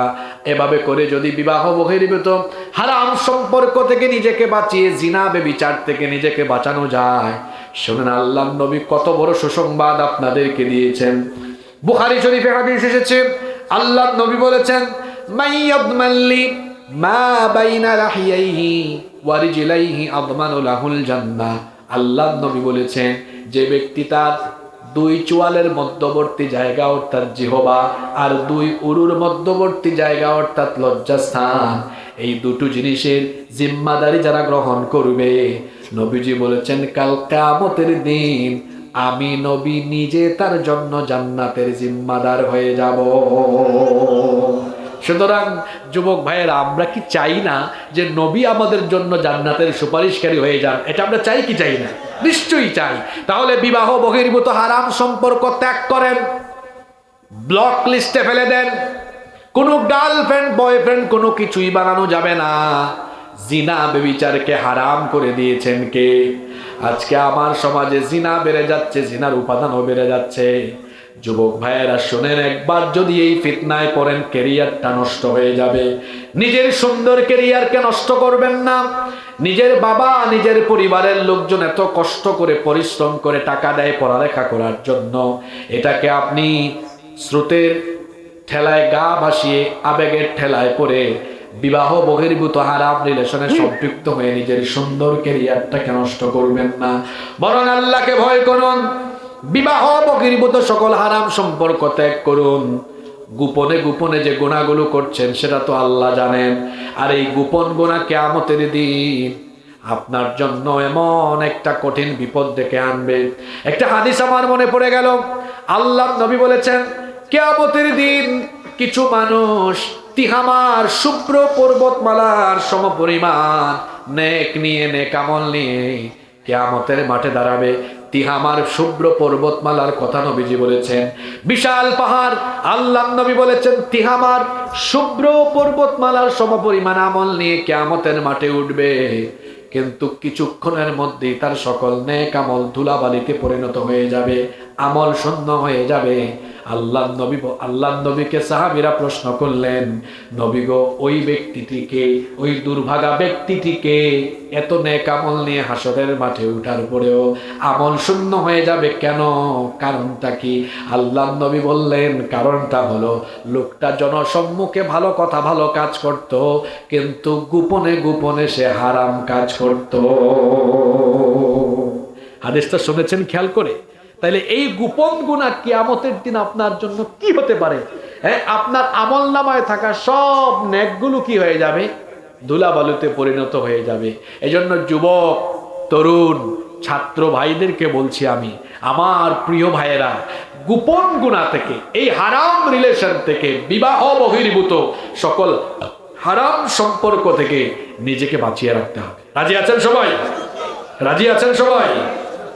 কয়টা পয়েন্ট বললাম? দেখি একটু পড়া দেন। 1 নাম্বার কি বলেছি? ভুলে গেছেন নাকি? বেকারত্ব। এই সমস্যার সমাধান আছে না? কোরআনিক সলিউশন বলেছি। 2 নাম্বার কি বলেছি? মোবাইল আর তথ্য প্রযুক্তি অপব্যবহার। 3 নাম্বার অসৎ নেতৃত্বের অনুসরণ। 4 নাম্বার জিনা ব্যভিচার। জিনা ব্যভিচারের সাথে আরেকটা কথা বলি, প্রচন্ড পরিমাণ মিউজিক বেড়েছে এখন, গান বাজনা। আমাদের বহুজনের বাড়িতে এখন গান বাজনা ছাড়া বিয়েও হয় না। মাহফিলও হয়, সমান তালে গান বাজনাও হয়। গান বাজনা হালাল না হারাম? খবরদার আজে বাজে গান শুনবেন না। যুবক ভাইদেরকে বলছি যে কানে হেডফোন লাগিয়ে ইয়ারপড লাগিয়ে আজে বাজে গান শোনেন, কান আল্লাহর দরবারে কিয়ামতের দিন সব বলে দিবে। আল্লাহর নবী বলেছেন, আল গিনা ইয়ামবুতুন নিফাকু ফিল কলবি কামা ইয়ামবুতুল মাউজ যারা। পানি সেচ দিলে ফসলের উৎপাদন যেমন বাড়ে, উর্বরতা জমির উর্বরতা যেমন বাড়ে, তেমনি গান বাজনা মানুষের অন্তরে নিফাকি বৃদ্ধি করে। তার মানে গান বাজনায় আসক্ত হলে অন্তরটা নাপাক হয়, নাপাকের দিকে ধাবিত হয়। আমরা আমাদের অন্তরটাকে পাক পবিত্র রাখতে চাই কি চাই না? এজন্য বেশি বেশি কোরআন পড়বেন, কোরআন শুনবেন, ইসলামিক নাশিদ আছে, গজল আছে, এগুলো শুনবেন। তাহলে অন্তরটাকে পবিত্র পরিশুদ্ধ যিনি বানিয়ে দিবেন তিনি কে? 5 নম্বর সমস্যা, আজকে যুব সমাজ দ্বীনি শিক্ষা থেকে বঞ্চিত। শুধু যুব সমাজ কেন, আমাদের সন্তানরা আজকে এই শিক্ষা থেকে বঞ্চিত হয়ে যাচ্ছে। দেখেন না, সিলেবাসে কারিকুলামে সবকিছু আছে, ম্যাথ আছে, ইংলিশ আছে, সোশ্যাল স্টাডিজের সব সাবজেক্ট আছে, কোরআন আছে। কথা বলেন না কেন? এমন এক জায়গায় বসাইছেন, লিখছেনও কবরস্থান মাঠ প্রাঙ্গণ, কবরস্থান সম্ভবত কাছে, কিন্তু আমার কাছে মনে হচ্ছে কবরস্থানের চেয়ে আমার সামনে যারা বসা এরা আরো সাংঘাতিক কবরস্থানে বসা। যে কথাগুলো বলে যাচ্ছি জানি না, হয়তো এলাকার লোকজন বেশি রাত হলে কর্মঠ মানুষ ঘুমটুমো আসতে পারে, হয়তো আগে ভাগে দিলে ভালো হইতো। ওই যে ক্যামেরাগুলো রেকর্ড হয়েছে ওগুলা পরে শুনিয়েন কি বলে গেছি কথা। বাস্তব ভিত্তিক বাস্তবিক সব সমস্যাগুলো এখানে তুলে ধরে গিয়েছে, যেগুলো আপনার চোখের সামনে ঘটছে। এই সমস্যাগুলোর সমাধান যদি না হয়, দিন দিন সমাজ আরো খারাপ হবে। আমাকে ওই দিন এক জায়গায় বলছে, হুজুর আপনি জাহান্নামের ওয়াজ করেন। কিসের ওয়াজ? আমি বললাম মরার পরের জাহান্নামের ওয়াজ এটা যেমন দরকার, ঠিক তেমনি আমার চোখের সামনে সমাজ জাহান্নামে চলে গেছে দরকার। এই যে বেকারত্ব, এই যে জিনা, বেবিচার, মানুষ নষ্ট হয়ে যাচ্ছে, ধ্বংস হয়ে যাচ্ছে, এটা কি চোখের সামনে আরেক জাহান্নাম না? মানুষ তো জাহান্নামে যায় এই বাজে কাজ করলে। এই বাজে কাজ থেকে বাঁচানোর ফর্মুলা তাকে আখিরাতে দেওয়া দরকার না দুনিয়ায় দেওয়া দরকার? আপনার চোখের সামনেই তো জাহান্নাম চলছে। বলছিলাম কোরআন সুন্নাহর শিক্ষা এটা আজকে না থাকার ফলে কি হয়েছে? আমার দিকে তাকান আর জবাব দেন। আমাদের দেশে মসজিদে মাঝে মাঝে জুতা চুরি হয় কি হয় না? তাকে আমরা কি বলি? সহজ বাংলায় চোর বলি। Okay fine. ওই যে সচিবালয়ে বসে, ডিসি অফিসে বসে, আমার পকেটে আজকে কলম নাই, কলম দিয়ে এমনি টাকা একটা খুঁচা মেরে 500-600 কোটি মেরে দেয়, তারে আপনারা বাংলা ভাষায় কি বলবেন? বলেন তো। মসজিদের জুতা চোরও চোর, ওইটাও চোর। দুই চোরের লেভেল কি সমান নাকি? জোরে বলেন। আমাদের সমাজ আর রাষ্ট্রের জন্য ক্ষতিকর কোনটা? জুতা চোর না ওই চোর? এই চোরকে বলেন, এই চোর দেখি তুই যে পড়ালেখা করে, এখানে তো পড়ালেখা না করে বসে নাই, দেখি তোর সার্টিফিকেট দে, তুই মাস্টার ডিগ্রি পর্যন্ত কোন কোন সাবজেক্ট পড়েছিস দে, দেখা। দেখবেন Bangla, English, math, physics, chemistry, biology, economics বা বিজনেস স্টাডিজের সাবজেক্টগুলো সব পড়েছে। এই আল্লাহর বান্দা ট্রান্সক্রিপ্টে কোরআনও দেখবেন না, হাদিসও দেখবেন না, ইসলামিক স্টাডিজ যে সাবজেক্টগুলো আছে দেখবেন না। কি বোঝাতে চাচ্ছি? তার মানে বোঝা গেল কোরআন হাদিস এবং দ্বীনি শিক্ষা বাদ দিয়ে যে শিক্ষা ব্যবস্থা থাকে এটা মানুষকে শিক্ষিত বানালেও বেশিরভাগ ক্ষেত্রে এটা তাকে শিক্ষিত চোর, শিক্ষিত ডাকাত, শিক্ষিত সন্ত্রাস বানায়। আমার সাথে একমত না দিব? এই চুরি করে কেন? আপনারা আবার বুকে হাত দিয়ে সত্য কথা বলেন তো, আমাদের দেশে এই রকমের চোর বাটপার কম না বেশি? জোরে বলেন, কম না বেশি? এই চোর বাটপারে কেন সব ভরে গেল? মূল জায়গায় সমস্যা। বলি না আমরা শিক্ষাই জাতির মেরুদণ্ড? ভুল কথা এটা, মারাত্মক ভুল কথা এটা। শিক্ষা জাতির মেরুদণ্ড নয়, সুশিক্ষা জাতির মেরুদণ্ড। কোরআন হাদিস বাদ দিয়ে যে শিক্ষা, এটা সুশিক্ষা নয়, এটা কুশিক্ষা। আমি বলছি না সব বাদ দিয়ে দেন, পড়ালেখা হবে এমন এই সাবজেক্টগুলোও থাকবে, সাথে আল্লাহর কালাম, কোরআন, সুন্নাহ, আরবিক ইসলামিক স্টাডিজের সাবজেক্টগুলো থাকবে। এতে করে কি হবে? এ শিক্ষিতও হবে, চরিত্রবান হবে। আমাদের ছেলেমেয়েরা চরিত্রবান হোক। আপনারা চান কি চান না? জোরে বলেন, চান কি চান না? আজকে আমাদের শিক্ষাঙ্গন হাহাকার করছে। আমার নিজেরও শিক্ষা প্রতিষ্ঠান আছে, কিন্তু আমাদের ভার্সনগুলো সুন্দর। আরবিক ইসলামিক স্টাডিজ সাথে জেনারেল স্টাডিজের কম্বিনেশন। আমার সন্তান অনর্গল ইংরেজিতে কথা বলবে, অনর্গল আরবিতেও কথা বলতে হবে। সে যখন একটা আমার দিকে তাকান, একটা ইংরেজি বই হাতে নিবে, অনর্গল পড়বে আর বুঝবে। ঠিক তেমনি আল্লাহর কালাম যখন হাতে নিবে, এভাবে বুঝতে হবে। ক্বালাত লাহুম, সে তখন তাদেরকে, ক্বালাত লাহুম রুসুলুহুম, তারা তাদের রসুলকে বলল, ইন্নাহানু ইল্লা বাশারুম মিথলুকুম ওয়ালাকিন্নাল্লাহা ইয়ামুন্নু আলা মান ইয়াশাউ মিন ইবাদিহি। আয়াতগুলো যখন পড়বে, ওয়ামা লানা আল্লা নাতাওয়াক্কালা আলাল্লাহ, আমরা আল্লাহর উপর ভরসা করব না তো কার উপরে আমরা ভরসা করব? ওয়াকাদ হাদানা সুবুলানা, আর তিনি আমাদেরকে সঠিক পথ দেখিয়েছেন। শব্দে শব্দে কুরআনও বুঝতে হবে। আমাদের ছেলে মেয়েদের এইরকম যোগ্যতা দরকার। এই শিক্ষা ব্যবস্থা কি আমার দেশের ছেলে মেয়েকে এটা দিতে পেরেছে? সমস্যার গুড়ায় হাত দিতে হবে। এজন্য আমি মূল 5টা সমস্যার কথা আজকে এখানে বলে গিয়েছি। আমি এই বছর এই কথাগুলো বহু জায়গায় বলছি। কেন বলছি? এটা চোখের সামনে দেখছি যুব সমাজ এই সমস্যায় আক্রান্ত। বিশ্বাস করেন, এই সমস্যাগুলো থেকে যদি আমাদের যুব সমাজকে বের করা না যায়, কিয়ামত পর্যন্ত ওয়াজ হবে, সমাজ থেকে অপরাধ কমবে না, অপরাধ কমবে না। এই অপরাধ নির্মূলের জন্য বাস্তবিক পদক্ষেপ গ্রহণ করতে হবে। এই যে 5টা সমস্যার কথা বলে গেলাম, 5টা সমস্যা আছে না নাই? সমাধান আল্লাহর কালামের ভেতরে আছে, আছে না নাই? এবার বলেন তো, কোরআন শরীফের প্রথম যে শব্দ নাজিল হয়েছে সেটা কি? তাহলে কোরআন আগে অর্থ ব্যবস্থার অথবা অন্য ব্যবস্থার কথা বলে না শিক্ষা ব্যবস্থার কথা বলে? কোরআনের প্রথম আয়াতটা শিক্ষা ব্যবস্থা নিয়ে, কারণ শিক্ষা ছাড়া মানুষ তৈরি। এজন্যই কোরআনিক শিক্ষা লাগবে। কোরআনিক শিক্ষা ছাড়া জাতি গঠন হয় না। 2 দিন ব্যাপী আপনারা মাহফিল আয়োজন করেছেন, এটা আপনাদের ভালো উদ্যোগ, এটাকে আমি স্বাগত জানাই। কিন্তু বলেন তো, 2 দিনের মাহফিলে কি ইসলামের সব বিষয় জানা যায় নাকি? এটা অসম্ভব ব্যাপার। একজন বক্তা এটা কোনোভাবেই পারবেন না, সম্ভব না। কিন্তু যখন এই শিক্ষাগুলোকে একাডেমিক ভাবে নিয়ে যাওয়া যাবে, তখন দেখা যাবে আমাদের সন্তানরা 10 বছর, 12 বছর, 15 বছর, 20 বছর একাডেমিক শিক্ষার ভেতরে যখন কোরআন হাদিস পেয়ে যাবে, ডাক্তার হবে, আল্লাহওয়ালা ডাক্তার হবে, ইঞ্জিনিয়ার হবে, আল্লাহওয়ালা ইঞ্জিনিয়ার হবে, রোডের জায়গায় বাঁশ দেওয়া ইঞ্জিনিয়ার হবে না, ডিসি হবে, আল্লাহওয়ালা ডিসি হবে, এসপি হবে, আল্লাহওয়ালা এসপি হবে। দেখা যাবে যে যে পেশায় যাবে সৎ চরিত্রবান এবং আদর্শ মানুষ হিসাবে সে পরিগণিত হবে।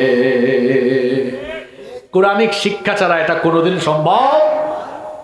এজন্যই সন্তানদেরকে ওই রকম প্রতিষ্ঠানে দিবেন না যেখানে কোরআন নাই, হাদিস নাই। যেখানে দ্বীনি শিক্ষা আছে সেখানে সন্তানদেরকে পড়ালেখা করাবেন। কি দিয়েছে এই শিক্ষা ব্যবস্থা আমাদেরকে? চোর বাটপাট ছাড়া দেখেন নাই ঢাকা বিশ্ববিদ্যালয়ে ছাত্র ভাইস চ্যান্সেলরকে বলে চুপ, দেখছেন না আপনারা? অপড়ালেখা করে বেয়াদব হয়েছে। এখানে মাদ্রাসার উস্তাদ আছেন, কে কে হাত তুলেন? আমাদের মাদ্রাসার ছাত্ররা কোনোদিন আমাদেরকে এগুলো বলে? আমি নিজেও তো একজন শিক্ষক। বলে? উল্টা দেখেছি আমরা। কি দেখছি? জুতাটা নিয়ে আসে, উস্তাদকে আদব সম্মান করে। ইলিমের সাথে যখন আদবের সমন্বয় হয় না, এই ইলিম কোনো ফায়দা দেয় না। আপনি জানতো আজকে স্কুলে কলেজে বেয়াদবরা তার টিচারের সাথে মুখে মুখে তর্ক করে, কথা ঠিক না বেঠিক? আমাদের কওমি মাদ্রাসায় যান, আমাদের আলিয়া মাদ্রাসায় যান, সালাম আছে, আদব আছে। এখনো তো বিভিন্ন কওমি মাদ্রাসায় ফারেক হওয়ার পরে 6 মাস, 1 বছর, 2 বছর উস্তাদের খেদমত করে, সুহবতে থাকে। আছে না এরকম? আমাদের উস্তাদরা বলতেন, কিতাব থেকে মানুষ যে জ্ঞান নেয়, কিতাব থেকে মানুষ মূল জ্ঞান নেয়, আর ব্যবহারিক জ্ঞান নেয় উস্তাদদের সুহবত থেকে। ঠিক না? দেখছেন না বিশ্ববিদ্যালয়গুলিতে বেয়াদবের মতো তার শিক্ষকের সাথে কথা বলে। কেন? ওরা এখানে কোরআন হাদিস পড়েনি। আপনি আমাদের মাদ্রাসাগুলোতে যান, শিক্ষকের সাথে ছাত্রের আদব দেখবেন। কেন এটা হয়েছে? কারণ কোরআনিক শিক্ষা এখানে আছে। কি ভাইরা ঠিক বলছি না? ওই আমি আপনাদেরকে না, আমি ওই উস্তাদদেরকে বলছি, এখানে আদব আছে আমাদের। কেন আদব আছে? আমরা এখানে কোরআন হাদিস পড়াই, আমাদের সন্তানরা আদব শিখে। আপনারা দেখবেন অনেক কিশোর তরুণ ছেলেরা আজকে রাস্তাঘাটে কিশোর গ্যাং তৈরি করে হাঁটে, মুরব্বীদের সাথে বেয়াদবি করে, সিগারেট খেয়ে মুরব্বীর মুখের উপরে ফুমান। আছে না নাই? কিন্তু আমরা যখন ছোট ছিলাম, মুরব্বীদেরকে দেখলে, বড় ভাইদেরকে দেখলে পাশ দিয়ে যেতাম, আদব ছিল। এই আদব নাই এখন। এই আদব কায়দা উঠে যাচ্ছে কেন? শিক্ষায় গলদ আছে, শিক্ষায় গলদ আছে। এই জন্য এই শিক্ষার ভিতরে কোরআন ঢুকাতে হবে।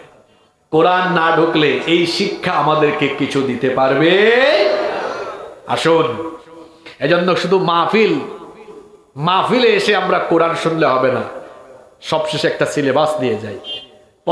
প্রত্যেকের বাড়িতে 1 সেট বাংলা অনুবাদ করা তাফসীর রাখবেন।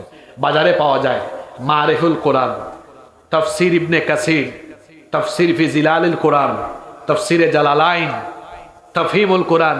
এই যে তাফসীরগুলো বলেছি, এগুলো বাংলা অনুবাদ পাওয়া যায়। দাম বেশি না, 1500, 2000, 2500 এর মধ্যে দাম। আচ্ছা, বাড়িতে লক্ষ লক্ষ টাকার ফার্নিচার রাখতে পেরেছেন, 2-2.5 টাকা দিয়ে কি 1 সেট তাফসীর রাখতে পারেন না?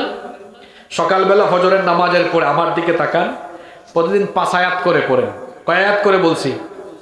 5 আয়াত। তাই 5 আয়াত করে যদি পড়েন, 5 গুণ 365 সমান 1825 গুণ 4, 7300। কোরআনে 6000-এর উপরে আয়াত আছে, মানে 3.5 বছরে পুরা আল্লাহর কোরআন এক খতম হয়ে যায়, অর্থ সহ, ব্যাখ্যা সহ। সুবহানাল্লাহ পড়বেন না? কি ভাই, অনার্স 4 বছরে শেষ করতে পারলেন, প্রতিদিন বুক শেলফে কোরআন রাখেন, 5টা করে আয়াত পড়ে, মাত্র 5টা আয়াত। এই আমাদের দেশে অনেক বক্তা আছে, দেখবেন মাহফিলে যখন বক্তৃতা দেয়, কোরআনের আয়াত একদিকে অনুবাদ, আপনি ভুল ধরতে পারবেন তখন। এরকম বক্তা আছে তো বাংলাদেশে, চাপার জোর। আরবি ভালো জানে না, কোরআন ভালো জানে না, আপনি দিলে নুসুসগুলো পড়তে পারে না, ইবারত পড়তে পারে না, এরকম আছে। আপনারা স্টাডি বাড়ান, 5টা করে আয়াত পড়েন। কয় বছর লাগবে শেষ করতে? 4 বছর ওরে কম। আচ্ছা, 5-এর জায়গায় 10 করেন তো, 10টা করে আয়াত পড়েন, কয় বছর লাগবে? কয় বছর? 20টা করে পড়েন। 3টা ফর্মুলা দিয়ে গেলাম, 5, 10, 20। নাও চয়েস ইজ ইউরস। এখন সিদ্ধান্ত আপনার, কোনটা করবেন করেন। হয় 5টা করে পড়েন, 10 করে পড়েন। যারা 20 আয়াত করে পড়বেন, এই মাহফিলটা আগামী বছর হোক। আপনারা চান কি চান না? না, যেভাবে আওয়াজ দিলেন মনে হয় চান না। চান কি চান না? তার মানে আগামী বছর মাহফিলের আগে ওই ভাই আল্লাহর পুরা কালাম একবার শেষ করে আসবেন। সাহস করে একজন হাত তুলেন তো, সেই সৌভাগ্যবান কে হতে চান? আল্লাহ হায়াত দিলে। এই যে আমার ভাই হাত তুলছেন, নিয়তে বরকত হয়। আমি দোয়া করে গেলাম, আল্লাহ আমার এই ভাইকে তৌফিক দিয়ে দেন। কেউ সাহস করে হাত তুলতে পারেন না আপনারা, উনি হাত তুলছে। 20 আয়াত করে পড়লে উনি আগামী বছর এই মাহফিলে আসলে দেখা যাবে পুরা কোরআন শেষ। 10 করে পড়তে পারবেন? কে আছেন এমন 10 করে পড়তে পারবেন? হাত তুলেন দেখি। হ্যাঁ, বোঝা গেছে পড়ালেখায় আমরা নাই। এই 3-4 জন হাত তুলেন। 5 আয়াত করে পড়বেন? আচ্ছা, তার মানে বোঝা গেল 5-এও নাই, 10-এও নাই, 20-এও নাই। আল্লাহ কিয়ামতের দিন যখন বলবেন, তোমাকে যে একটা চিঠি দিয়েছিলাম, মেসেজ, এটা পড়ছো, কি বলবেন তখন আপনি? আপনারা যদি কি হিন্দু, বৌদ্ধ, খ্রিস্টানদের মতো পরিস্থিতি আমাদের সমাজে নিয়ে আসতে চাচ্ছেন, ওদের ধর্মে ওরা ধর্মীয় পণ্ডিতদের বাইরে কাউকে কোরআন পড়তে দেয় না। দেখছেন ভাই, আমরাও ঠিক এমনটা হচ্ছে যে কোরআন হুজুরদেরকে দিয়ে আপনারা পড়েন আর ওয়াজ করেন, আপনাদের অসুবিধাটা কোথায়? কোরআন পড়তে আপনাদের মন চায় না? অনুরোধ করে যাচ্ছি, প্রতিদিন 5 আয়াত অথবা 10 আয়াত অথবা 20 আয়াত করে পড়বেন। হতে পারে 4 বছরে, 2 বছরে, 1 বছরে পুরা কোরআন শেষ হয়ে যাবে ইনশাআল্লাহ। আপনারা যখন কোরআন পড়বেন দেখবেন ভিতরটাতে আল্লাহ নূর দিয়ে মুনাওয়ার করে দিবেন ইনশাআল্লাহ। আল্লাহ সবাইকে তৌফিক দেন। এই যুবক ভাইয়েরা অনেক কষ্ট করে মাহফিলটা আয়োজন করেছেন। আগামীকাল শেষ দিন মাহফিলে, আপনারা আসবেন তো? আখিরি দিন, আখিরি মোনাজাতটা এসে করবেন, শামিল হবেন। আমার ভাইরা বড় কষ্ট করেছেন মাহফিলের জন্য। এই মাহফিলটা সফল হোক আমরা সবাই চাই কি চাই না? কারা কারা চান? 2টা হাত তুলেন তো, একটু হাতগুলা নামায়েন না। এই 2টা হাতকে আমরা সহযোগিতার হাত মানাবো, পারবো ইনশাল্লাহ। আমি মুসাফির মানুষ, আপনাদের সাথে নিয়ে আমি আল্লাহর উত্তর শুনি। দেশ বিদেশ বেটাগিরি আমরা হকল সিলটি, আমরা হকল সিলটি, আমরা হকল সিলটি, আমরা হকল সিলটি। সিলটর কমলার বাগান খাইলে জোড়ায় হকলর ফোরান। সিলেটর চানা খাইলে বাই দিন খাটত না একদিন, দিন খাটত না একদিন। সুরমা গাঙ্গর ফারো মারি শাহজালালর উত্তর শুনি। দেশ বিদেশ বেটাগিরি আমরা হকল সিলটি, আমরা হকল সিলটি। সৌদি আরব, আবু ধাবি, কাতার, দুবাই, লন্ডন যাবি। আমেরিকাত গিয়া দেখবাই ফাইবাই খালি সিলটি, ফাইবাই খালি সিলটি। সুরমা গাঙ্গর ফারো বাড়ি শাহজালালর উত্তর শুনি। দেশ বিদেশ বেটাগিরি আমরা হকল সিলটি, আমরা হকল নাটোরবাসী। তবে আমরা সবাই বাংলাদেশি, তাই না? এটা আমাদের পরিচয়। আঞ্চলিকতা থাকবে, থাকুক, আমরা সবাই বাংলাদেশি। আর শেষে দিয়ে আরেকটা কথা বলি, নির্বাচন এসেছে, প্রতিযোগিতা করেন, কিন্তু নিজেদের এলাকায় নিজেরা মারামারি করে প্রতিযোগিতা করেন, প্রতিহিংসা করবেন না। 12 তারিখের পরে আপনারা এক এলাকায় থাকবেন, ঠিক না? এই জন্য দলাদলি করে নিজেরা মারামারি করবেন না, পারবেন না ইনশাল্লাহ? এই যে আমি এখানে 1.5 ঘন্টা, আরো বেশি, প্রায় 1 ঘন্টা 40 মিনিট বক্তব্য রাখলাম, দলে দলে কিলাকিলি গুতাগুতি লাগানোর মতো কথা বলেছি? কোরআন বলবেন হেদায়েতের নিয়তে, শুনবেনও হেদায়েতের নিয়তে। এখন প্রতিযোগিতা হতে পারে, ইলেকশন আসছে, তাই না? এক একজন পছন্দের প্রার্থী আছে, তাই না? আপনারা প্রতিযোগিতা করেন, কিন্তু